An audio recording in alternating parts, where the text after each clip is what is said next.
සාගරයේ සිටින ආකර්ශනීය සහ මාරාන්තික රහසක් සඟවාගෙන සිටින පෙනුමෙන් හුරුබූටි සහ හාස්‍යජනක වුවත් විටක මාරාන්තික විය හැකි පෆර් ෆිෂ් ගැනයි අද අපි කතා කරන්නේ. ඉතින් පෆර් ෆිෂ් ගැන ඔබ දන්නා සහ නොදන්නා කරුණු අද අපි මෙම වීඩියෝවෙන් කතා කරමු.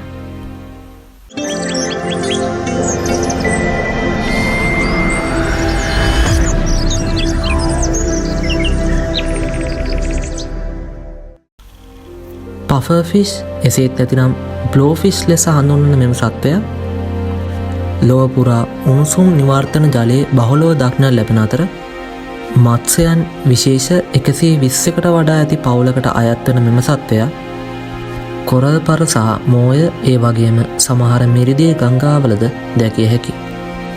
අඟල් 2ක පමණ කුඩා විශේෂයන්ගේ සිට අඩි 2ක් පමණ පළල සමහර යෝධ විශේෂයන් දක්වා වර්ධනය වෙන විශේෂ මෙම සතුන්ගේ දැකිය හැකි. මෙම සතුන් මන්දගාමී ලෙස පෙනුනත් ඔවුන් සැබෑවටම ඉතාමත් කඩිසර බුද්ධිමත් ජීවීන් කොට්ටාසයක් වේ. සමහර කිමිදුම්කරුවන්ගේ නිරීක්ෂණයට අනුව ඔවුන් පරිසරයේ ඇති වස්තුන් සමග අන්තර් ක්‍රියා කරන අපූරු ලක්ෂණ මොවුන්ට ඇත.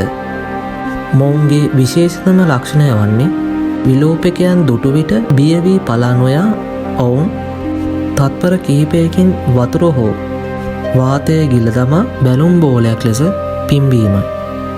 මෙම ලක්ෂණය නිසා සමහර විලෝපකයන් බිය වී පලා යයි. ඒ වගේම සමහර පෆර් ෆිෂ්ලගේ සමෙහි කටුද ඇත. නමුත් මේ නෙමෙයි රසවත්ම කතාව. මොවුන්ගේ ශරීරයේ සයනට් වලටත් වඩා 10 ගුණයකටත් වඩා බලවත් ට්‍රෙට්‍රොඩොක්සින් නැමැති ස්නායු අඩපණ කරවන විෂක් ඇත. මෙම විෂයෙහි මයික්‍රෝග්‍රෑම් කීපයකට මිනිසෙකුද මරා දැමිය හැකිය. මෙම සත්වයින් ඇල්ගී, ස්පොන්ජ් සහ කුඩා පෘෂ්ඨවංශීන් ආහාරයට ගන්න අතර සමහර විශේෂ ශක්තිමත් කබොලක් සහිත බෙල්ලන් පවා ආහාරයට ගනී. මෙම සතුන්ගේ තවත් විශේෂ ලක්ෂණයක් වන්නේ මොවුන් නිරන්තරයෙන්ම ආහාර ගැනීමයි. පෆර් මත්ස්‍යයේ අමුතු පෙනුමකින් පමණක් නොව ඔවුන්ගේ පුදුම සහගත ලෙස දක්ෂ සත්ව කොට්ටාසයකි. විද්‍යාඥයන් කරපු අධ්‍යයන වලින් පෙනී යන්නේ ඔවුන්ට අත්දැකීම් වලින් ඉගෙන ගැනීමට හැකියාවක් ඇති බවයි. මෙම සත්වයින් ඒ වගේම සැඟවී සිටීමට ප්‍රවීණයන් වේ. බොහෝ විට පාෂාණ, කොරල් පර සහ සාගර පත්ලේ මිශ්‍ර වී සැඟවී සිටීමට ඔවුන්ට හැකියාවක් ඇත. ඔවුන්ටම ආවේනික වර්ණ රටාද ඔවුන්ට ඇත.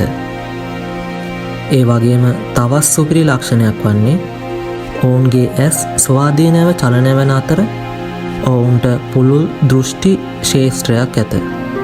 ඒ කියන්නේ ඔවුන්ට එකවර විලෝපකයන් සහ ගොදුරු සඳහා ස්කෑන් කළ හැකිය. ඒ ඇත්තටම ජීවමාන ආරක්ෂක කැමරාවක් වගේ. ඒ වගේම ඔවුන්ගේ දත් නිරන්තරයෙන්ම වර්ධනය වේ. ඔවුන්ගේ දත් ගෙවී ගියහොත් හෝ හානි වුවහොත් නැවත වර්ධනය වේ. එය වෙනත් මාළුන්ගෙන් වෙන්වන විශේෂ ලක්ෂණයක් වේ. දැන් අපි කතා කරන්නේ සයනට් වලටත් වඩා මාරාන්තික වන මොවුන්ගේ විෂ ගැනයි. ඇත්තෙන්ම පෆර් ෆිෂ් කෙනෙක්ගේ විෂකින් වැඩිහිටි මිනිසුන් 30 දෙනෙක් පවා මරා දැමීමට හැකියාවක් ඇත. ඒ වගේම මෙම විෂට ප්‍රතිවිරෝධී විෂක් දැනට සොයාගෙනද නොමැත. ට්‍රෙට්‍රොඩොක්සින් ලෙස හඳුන්වන මෙම විෂ මිනිසෙකුගේ ස්නායු හා මාංශ පේශිය අතර තිබෙන සෝඩියම් නාලිකා වසා දැමීමට හැකියාවක් ඇත. එයින් අංශභාග තත්ත්වයට පැමිණ හුස්ම ගැනීමට නොහැකිව දිය යටම හදවත නැවතිය හැකිය. තවත් විශේෂ කරුණක් වන්නේ මොවුන්ගේ මෙම විෂ උපතින් ලැබෙන්නේ නැත. මෙම විෂ ඔවුන් ලබාගන්නේ ඔවුන් ආහාරයට ගන්නා බැක්ටීරියා මගිනි.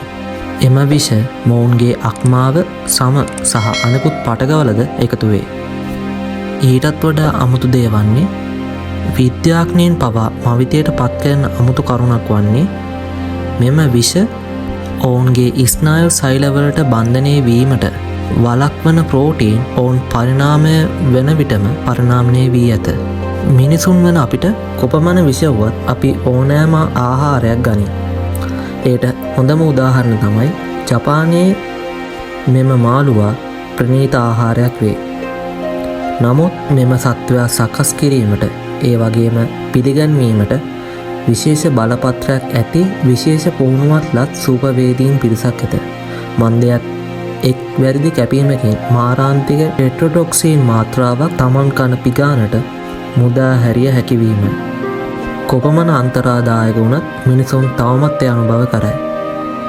2012 දී පර්යේෂකයන් සොයාගත්තේ ජපානයේ සිටින පිරිමි පෆර් මාළු තම සහකාරයන් ආකර්ෂණය කර ගැනීමට දැවැන්ත වැලි රටාවන් නිර්මාණය කරන බවයි. ඔවුන්ගේ වරල් මතින් මූර්තිමත් කරන මෙම සංකීර්ණ රටා මෙතෙක් දැක ඇති සත්ව පෙම් සම්බන්ධතා හැසිරීම පිළිබඳ ලස්සන උදාහරණයකි.